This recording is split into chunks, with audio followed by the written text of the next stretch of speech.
row in there, Glenda. All right. So we're here with the John Angus Band. Okay.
What's it called, that?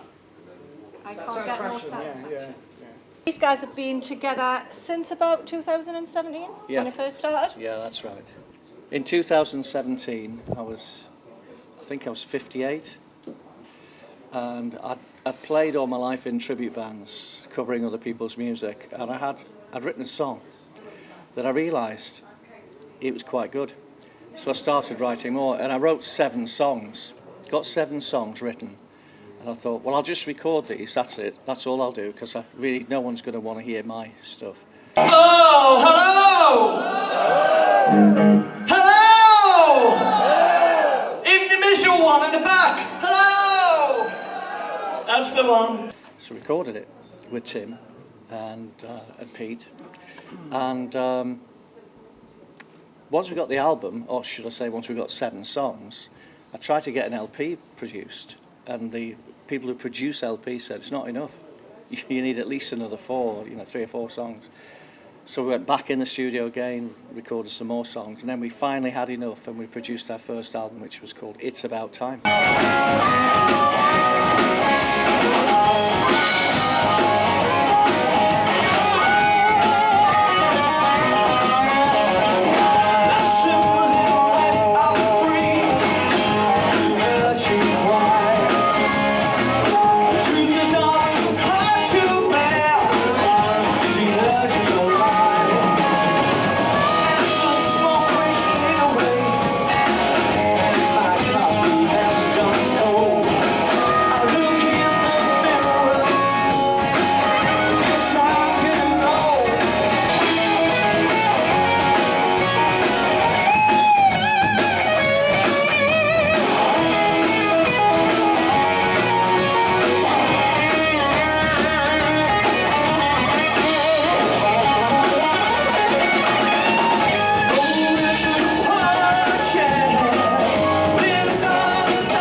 In the northeast, or was that in the northwest? No, that was in the northwest. It was down in Stoke-on-Trent, that area.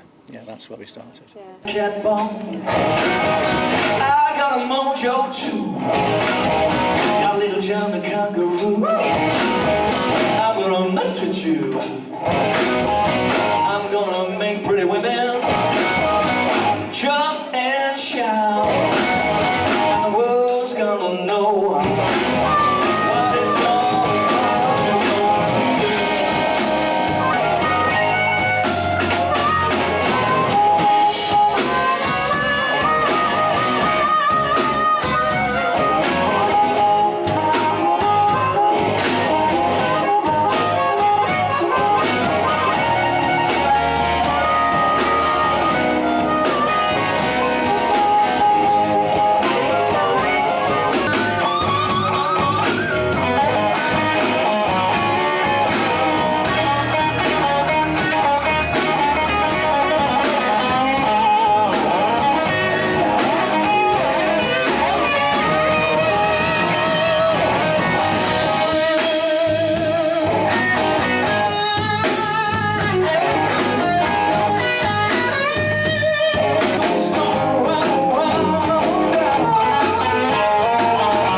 could sing that for me.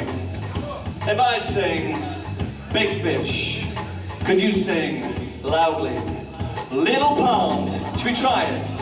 Oh yeah. A big fish, little pond. So shut up. Now the girls, it's your turn, just the girls. I don't want to hear any men singing with nice squeaky voices. I just want the ladies to do this, including the boss side. Just the girls. A big fish, little pond. Okay. With the big fish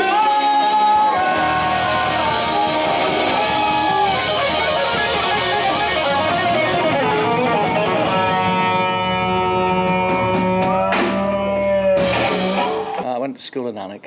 Yeah. I lived on a farm, Brunton farm, so it was halfway between Sea Houses and Alnwick, and that's where, 16, 17-year-old, I started playing in bands with local lads there. And from there we played all the workmen's clubs. I mean, for years, that's what we did, covers. Yeah. And then from there went on, obviously, said to be doing tribute acts as well, singer Robert Plant, Led Zeppelin tribute.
What's your influences? How did you make the move from being in cover bands to writing your own stuff? It was really down to the first song. I wrote a song that was really about a situation with my mother. I was born in Maltby, in Yorkshire, and then as the family, we all moved down to the Pitville. They all moved down to this pit village, and my grandmother hated it. In those days, families were all together. That's the way it was. So they all moved back up to the northeast where they were from. And it was inspired by the fact that me and my mum were standing on, my mum as I called her, standing on Doncaster railway station. And my dad got on a different train, and he went that way and we went that way. So it was quite a moment. And years later, obviously, that stuck with me as a kid, and so I wrote a song about that.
lyrics and the arrangements? I'll come up with some riff ideas, you know, some strong riffs, and then I might record a bit just on my phone, and then I'll send it to these guys on a WhatsApp group, and then we get to rehearsal.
Thank you. We'll see you after the break. 20 minutes as we go back on. Thank you so much. Good evening from Cramlington Club. I just thought I'd like to take the opportunity, Jason, to say thank you very much for supporting Coast Radio and the John Angus Band, and for Coast supporting you at your fabulous venue here. What's your plans for the future? Well, we have booked them, John Angus Band, back for the same time next year.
Pete's on drums here, he gets the beat, Tim's on bass.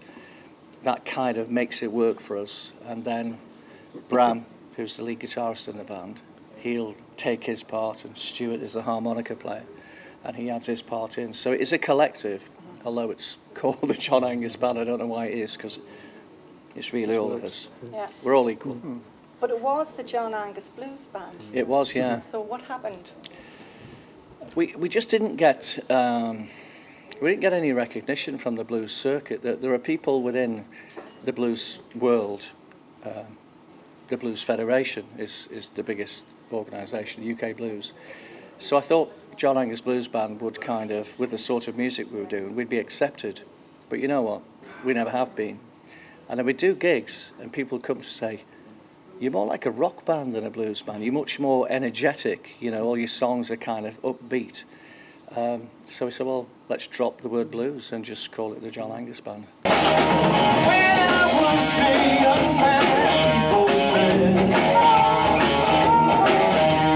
Here's to the bad boys, always been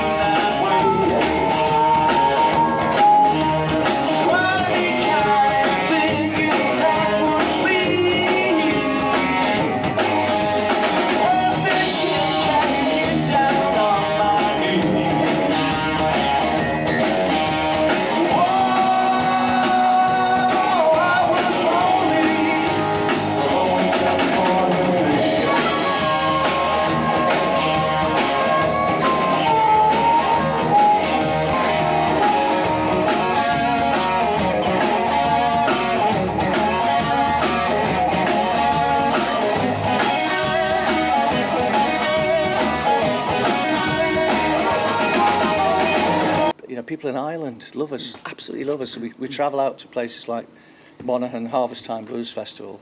We played there 4 years in a row. We had a gap last year and we're back this year again. We go to Scotland, we go down fantastic. We've got a more following in the northeast than we have in the northwest.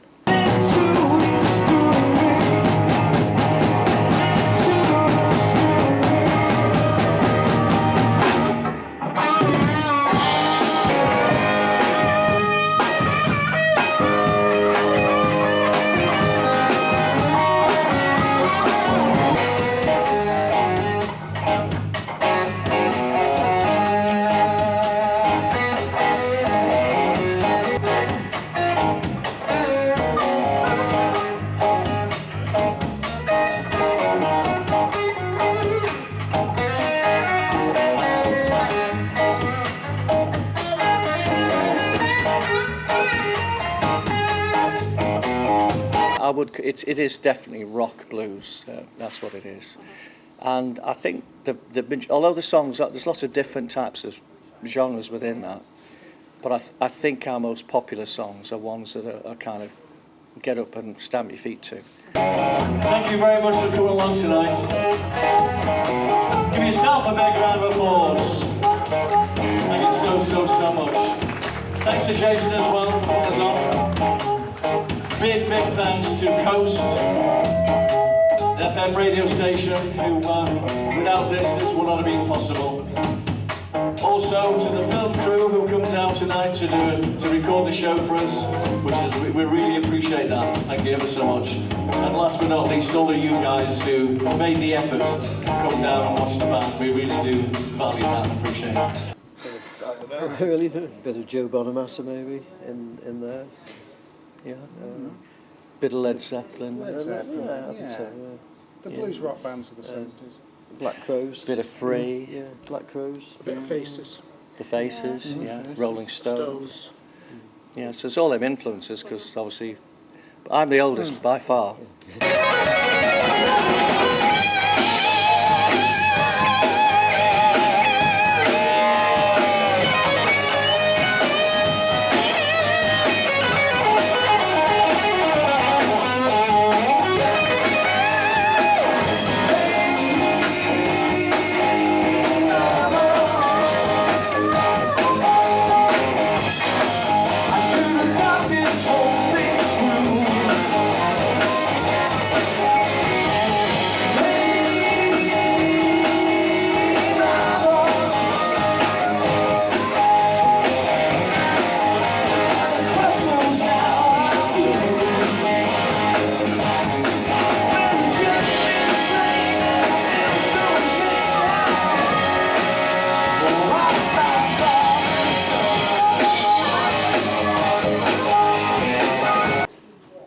I wanted to get a break. I thought that if I could take a song that was a cover, the only cover we did at the time, completely twisted so it didn't sound like the original, that we might get radio play. It might be the big thing that opened the door for us. It did a bit, but it did more in gigs. It got us into Ireland, in truth. What I did was I produced Heartbreak Hotel. It's nothing like Elvis's Heartbreak Hotel, but that was first recorded in 1956. That was the year I was born, so there was a tie-in. It wasn't recorded in Memphis in Sun Studios. It was recorded in another studios, which I can't remember. But that was his first big break. Elvis's first break was through Sun Studios. So I thought, why don't I do that? Just invest. So we recorded a song, all of the song, here in the UK in Stoke, and it was ready. We could have just released it like that. But at Sun Studios, they've got a really special recording gimmick, as it were, which they used on all of the artists who record there. And it's an analog tape. Nowadays, everything's digital. This was an analog tape. So when you record your vocals on it, they give you two choices, fast or slow reverb. But it's very distinctive. It's almost like a bit of reverse sound.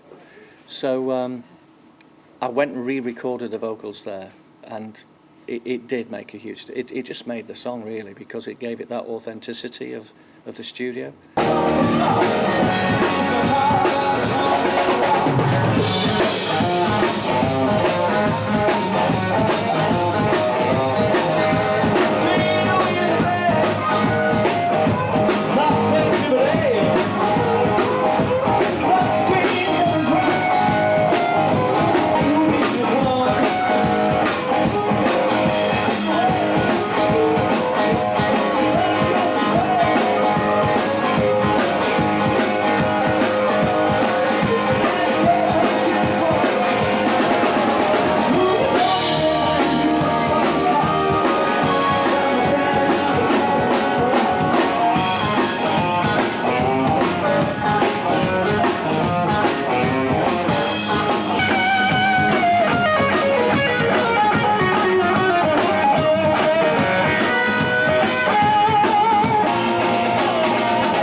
Tied in with how Elvis, his sound would have been.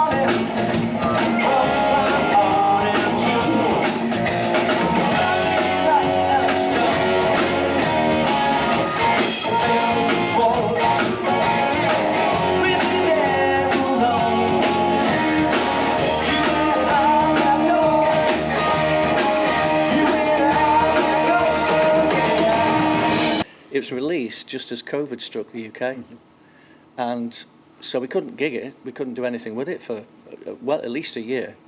So that kind of was a bit of a false start, but there was a Rock Radio Germany picked up on it, and the guy literally phoned me out of the blue, found out who I was, phoned me and said, listen, there's an Irish guy called Jerry Casey, really lovely guy. He phoned me and he said, I love your band, and I love that song. He played it about 4 times that day on his radio show. And he said, I'd like you to come and play it in Ireland. So that was the first time we went. So we got the band and we went out there. And so it was a success from that point of view.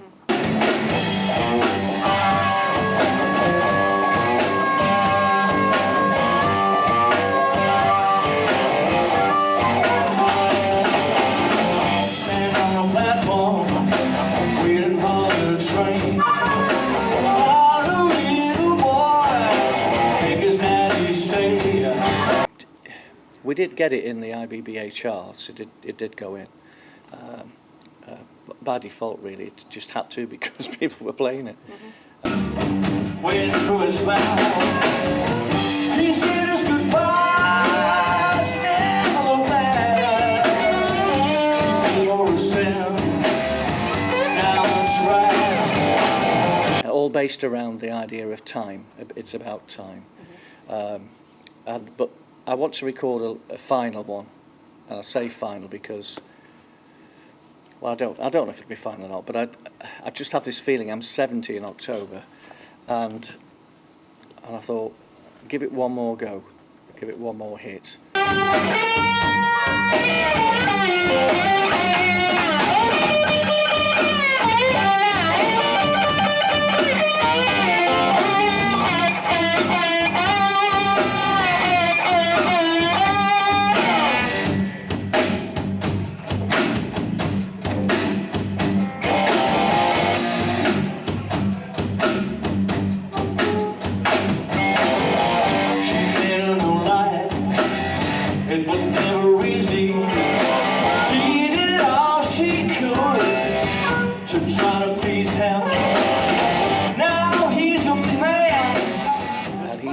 Given your background, why don't you call it Who Do You Think You Are? I thought that's quite good, actually. Who do you think you are? And I said, well, maybe who do I think I am? I don't know. We'll call it whatever it calls, but we're writing that now.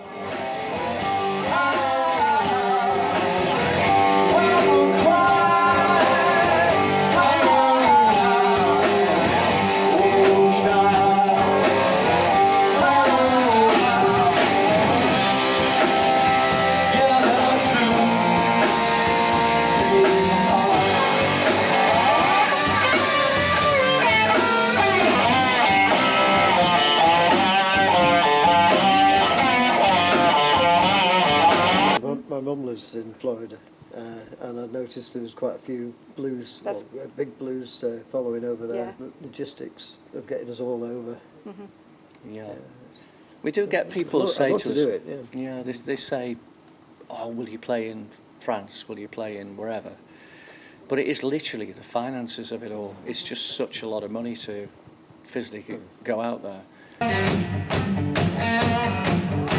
Let me see your helping hands, yeah.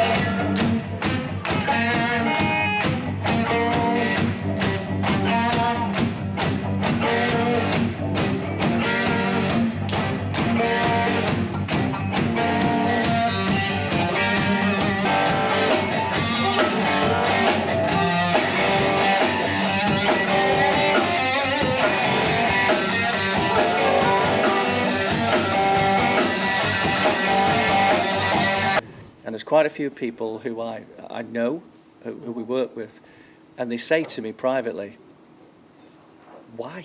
Why are you not playing there?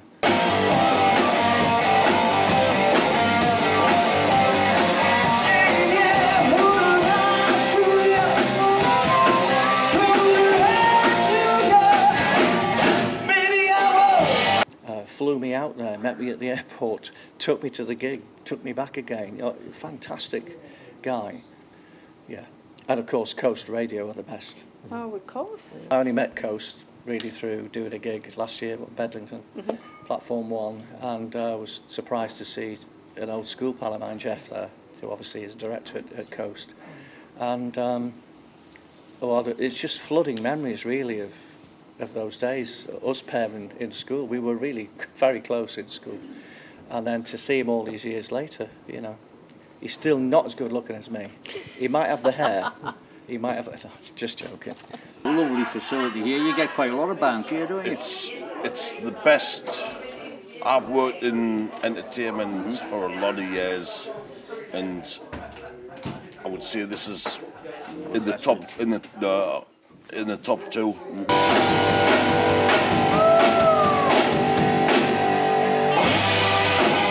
Yeah, if I could think just back to when I was 16, I joined a band called Trampus, which was a well-known Northeast band.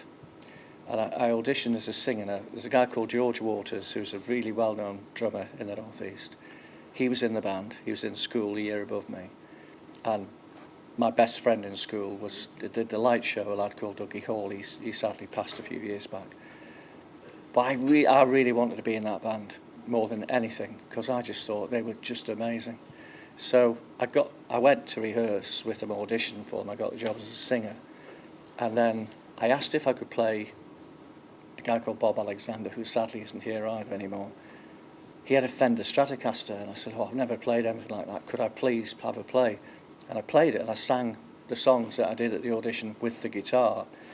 And he said, we've got a gig next Saturday at Togston Terrace Social Club, he said, and you're playing it. I'll be the van driver. Yeah. He played half the set, I played half the set. So I kind of fell on my feet, but you know what?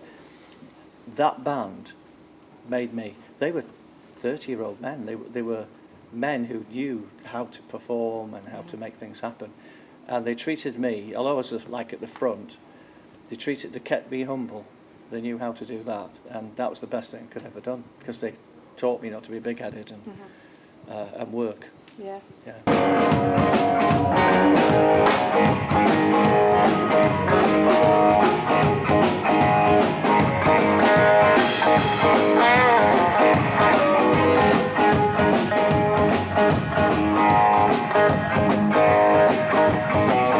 Let me introduce you to the band.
keep going. You've got to keep going, haven't you? Yeah. Don't play the drums though. That's my advice. It's too much to carry.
And it's the hard work, isn't it? It is, and It always I'm is. still trying.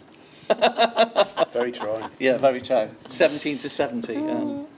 Well, I'm really looking forward to hearing your next album, very much so. So I would just like to say thank you to every one of you. Thank you. Enjoy the show. We will. Thank you. Okay, thank you very much.